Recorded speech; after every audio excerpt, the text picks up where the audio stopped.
Venezuela tiene que tener la misma política. Fíjate, yo soy contrario a la manera en que el gobierno está conduciendo estas negociaciones y todo lo que tiene que ver con la restitución de la institucionalidad, porque pasa por, bueno, por ponerse de acuerdo con el G4 para que el interinato, que ya murió, pero la Asamblea Nacional se disuelva, vengan los recursos que están afuera y que eso se haga con mejores condiciones electorales, con garantías, que venga la Unión Europea y que todo el mundo vigile el proceso.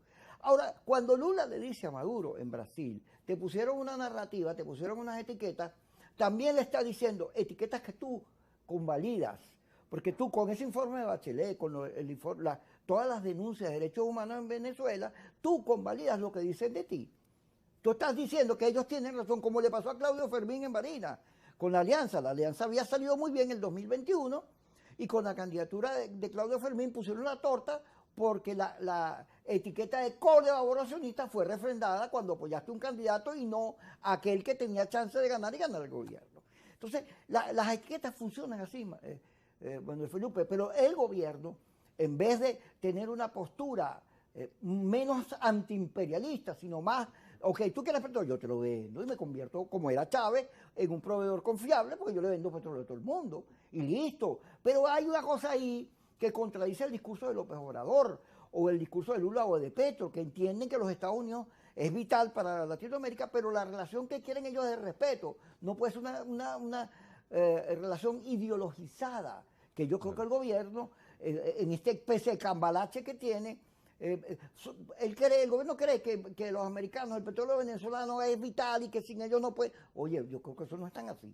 ¿Qué opinas tú de eso? Sí, no, yo estoy de acuerdo contigo, ¿no? Yo creo que lo que ocurre, Kiko, es que vivimos también, así como hablamos del tema de la posverdad, estamos viviendo en un cambio geopolítico de época muy, muy importante. Dice, por ejemplo, cuando la gente habla, el caso, por ejemplo, de las sanciones. Tú hablas de las sanciones, ya no es que el caso, por ejemplo, famoso de Cuba en los años 60, el bloqueo a Cuba. Bueno, ¿quién defendía a Cuba? Defendieron, la Unión Soviética nunca defendió a Cuba, porque estaba tan lejos y lo que hacía era suministrarle petróleo y garantizar que no se hundiera. Pero hoy en día, y yo creo que esa es una equivocación también de las grandes potencias, sobre todo Estados Unidos, han comenzado a aplicar de manera indiscriminada el tema de las sanciones. Y por esa vía, a todo país que no cuadraba en algún momento con su política, con su estrategia internacional, la vamos a sancionar. Y en el mundo se ha generado un club de sancionados. Entonces, bueno, ya no es la Cuba solitaria en el Caribe. Hoy, bueno, chicos, ¿cuántos países están sancionados? Bueno, hoy es Irán, hoy es los países famosos de África, hoy son países. Entonces, eso ha ido creando como una especie de club, de alianza de países sancionados. Y bueno, Venezuela está inserta ahí. Y eso es lo que explica, por ejemplo, nuestra relación con Irán, la más reciente. Que por cierto, hay que recordar que siempre Irán fue nuestro compañero y aliado petrolero históricamente, ¿no? Y estuvo todo en los planes de la OPEP, en todo históricamente. Es más, cuando hace 2 años llegaron estos barcos iraníes a traer petróleo a Venezuela, gasolina a Venezuela, desafiando el bloqueo militar de Trump, que eso implicaba que podían volarle los barcos. Y sin embargo corrieron ese riesgo de traerle aquí. Era en compensación a que, comenzando Chávez, Venezuela le envió gasolina también a Irán, cuando también era objeto se habían agudizado las sanciones. Entonces esa alianza existió siempre, pero eso explica que ahora exista como, si no una alianza, como una relación pues mayor entre esos países, ¿no?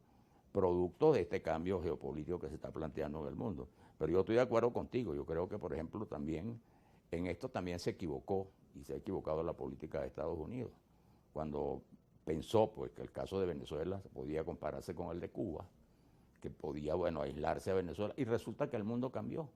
Mira, la América Latina de hace 2 años no es la de ahora. Hace 2 años existía, con el descrédito de la OEA, el famoso Grupo de Lima. El Grupo de Lima aplicó todas las sanciones posibles contra Venezuela. Querían aplicar el TIAR. Bueno, ya hay un informe que hay que conocer, que hay las pruebas de la operación militar que se iba a realizar comenzando en Argentina. Hasta el informe del ministro de la Defensa de Macri cómo movilizaban las tropas argentinas en combinación con las Fuerzas Armadas de Brasil, de Bolsonaro y de Duque en Colombia para invadir a Venezuela. Ese es un informe que valdría la pena que lo conocieran todos los venezolanos y está perfectamente detallado. Bueno, una monstruosidad, ¿no? En el siglo XXI. Todos los países de América Latina contra un país, ¿no?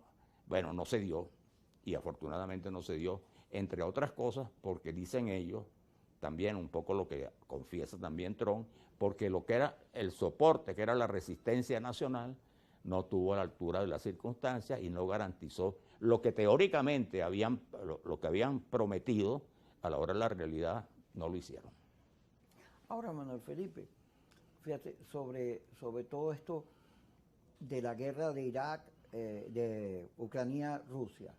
Es una guerra que iba a durar 3 días y ya va para 2 años. Pero que además ha convertido a Europa en una especie de colchón que hay ahí frente al tema China, India, Rusia, pero de la cual los americanos se han beneficiado mucho. Bueno, el dólar pasó al euro. ¿Y las armas? Más las armas, más la gasolina y el gas.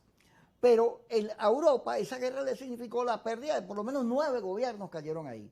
Pero en vez de alguno pararse, la única que lo ha hecho es la italiana, la presidenta italiana. Momentico, ya vamos para esta guerra es loca. Pero los demás han ido más bien respaldando una política a pesar del daño que les hace internamente. Sí, y fíjate que hay una cosa, una contradicción. Tú dirías, por ejemplo, bueno, lo que está en el caso de la italiana, de Meloni, es de ultraderecha. Exacto. Es decir, no fue que Putin tuvo unos aliados, que había unos comunistas escondidos que ahora surgieron no, es la ultraderecha. ¿Quién está creciendo en todos los países europeos según la ultraderecha? La ultraderecha, es decir, no es que hubo una complicidad o hubo simpatías, digamos, por Trump, no, es que simplemente también están defendiendo la soberanía. La soberanía, y la soberanía de Europa, que se ha visto trastornada cuando se ha implicado en una guerra en la cual no tendrían por qué tener implicación directa, porque ya no es como se dijo inicialmente, que fue la guerra Rusia-Ucrania, pues la intervención de Rusia en Ucrania. Ahora es la guerra Rusia, por supuesto, el epicentro es Ucrania, pero es la guerra de Rusia con la OTAN, y la OTAN es Europa. Entonces eso le dio también eso ha hecho también que los países asiáticos, ese eje famoso que se ha conformado y que tiene expresión en China, ¿no? Bueno, esos países también respondan, no al conflicto de Ucrania y de Rusia, no, sino también al comportamiento de Europa, ¿entiendes? Que se ha convertido en este caso en una aliada, pero más que una aliada, en un instrumento, si se quiere, de la estrategia norteamericana, ¿no? Pero fíjate que con todo eso que está pasando, ahora los chinos, con la India y con varios países, no solo Rusia, están planteando llevarse por el medio del dólar, crear una moneda y comenzar un proceso en la cual esta pelea, esta pugna por los mercados pasa a ser una guerra económica, de verdad, porque si tú le quitas al dólar el soporte, el daño que le estás haciendo a los Estados Unidos, wow, es fuerte. Bueno, y entonces, pero eso va para allá. Pero fíjate que va para allá, por ejemplo, que Arabia Saudita, que es el aliado más consecuente de Estados Unidos económicamente y en todo. Arabia Saudita se ha desmarcado, ha estrechado sus relaciones con China y lo más grave, abrió relaciones con Irán. Y tanto ellos como Irán son partidarios de ir con la moneda, los famosos BRIC, que es la moneda de estos países que está dirigida, aunque no directamente, pero su resultado es enfrentar el dólar.